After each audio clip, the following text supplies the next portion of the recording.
జగను, పవను ఇద్దరూ కూడా పెద్ద నాయకులే. పవన్ కళ్యాణ్ ఒకప్పుడు మీడియా టార్గెట్ చేసింది తెలుగుదేశంతో విభేదించినప్పుడు. జగన్ని మీడియా ఎప్పుడూ టార్గెట్ చేస్తుంది, తెలుగుదేశంతో ఎప్పుడూ విభేదమే కాబట్టి. ఎట్ ద సేమ్ టైం మాటల తీవ్రత వ్యవహారం తేడా చూడండి. ఇప్పుడు సాక్షి ఛానల్లో కొమ్మినేని శ్రీనివాసరావు డిబేట్లో కృష్ణరాజు మాట్లాడి ఖచ్చితంగా తప్పే.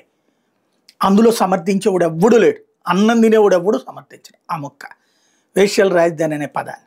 ఖచ్చితంగా ఆ సదరు సంస్థ ఆ కొమ్మినేని మీద చర్య తీసుకోవాలా, నన్ను అడిగితే సస్పెండ్ చేసి ఉండాల్సింది. అట్లాగే కృష్ణరాజుకి సంబంధించినటువంటి దాంట్లో తప్పు జరిగింది అన్నటువంటి విషయాన్ని ఒప్పుకొని ఉండాలి సాక్షి.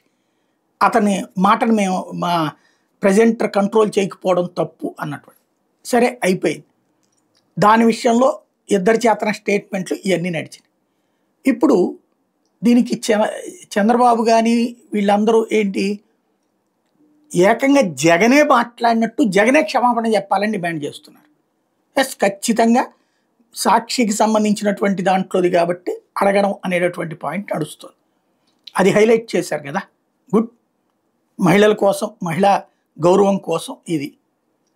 మరి పవన్ కళ్యాణ్ ఆ మధ్యన మాట్లాడినటువంటి మాట ఏమని, ఒంటరి మహిళల్ని ఐడెంటిఫై చేసి వాలంటీర్లు వ్యభిచార గృహాలకు పంపిస్తున్నారు త్రూ వైఎస్ఆర్ కాంగ్రెస్ పార్టీ నాయకుల ద్వారా. ఈ డేటా అంతా వాలంటీర్లు తీసుకెళ్ళి వాళ్ళకిస్తే వాళ్ళు తీసుకెళ్ళి వ్యభిచారం చేపిస్తున్నారు అన్నట్టు. అంటే ఒంటరి మహిళల్ని వ్యభిచారుల కింద చిత్రీకరించినట్టేగా, వాళ్ళు అట్లాగా వాళ్ళ ట్రాప్లో పడిపోయారు అని చెప్పడమే కదా. అట్లాగే దాంట్లో వాలంటీర్లని బ్రోకర్లుగా మార్చినట్టే కదా. వైసీపీ నాయకులకు సంబంధించినటువంటి వాళ్ళని ఆ మహిళలతో వ్యభిచార గృహాలు నడిపిస్తున్నట్టుగా చూపించడమే కదా. ఇందులో ఏదైనా ప్రూవ్ అయిందో పోనీ ఇప్పటిదాకా జరిగింది కదా. అది ఎంత దారుణమైనటువంటి మాట. ఒంటరి మహిళలందరినీ కూడా ఆ ఘాటను కట్టినట్టే కదా. మరి అదే ఆ ప్లేస్లో జగన్ గనక ఆ మాట అని ఉంటే, ఇక్కడ జగన్ అనలా, ఇది సాక్షిలో జరిగింది. అదే జగన్ గనక ఆ మాట అని ఉంటే ఈ పాటికి ఎంత రచ్చ నడిచి ఉండేది. ఆంధ్రప్రదేశ్లో ఎవరి మాటల్ని కవర్ చేయాలి, ఎవరి మాటల్ని హైప్ ఇవ్వాలి, ఎవరి మాటల్ని వక్రీకరించాలి, ఎవరి మాటల్ని ఎటుకు తిప్పాలి, ఇదంతా నడిచిపోతుంది. ఖచ్చితంగా మరొకసారి చెప్తున్నా, అమరావతి మీదన చేసిన వ్యాఖ్యలు నీచాతి నీచమైనవి.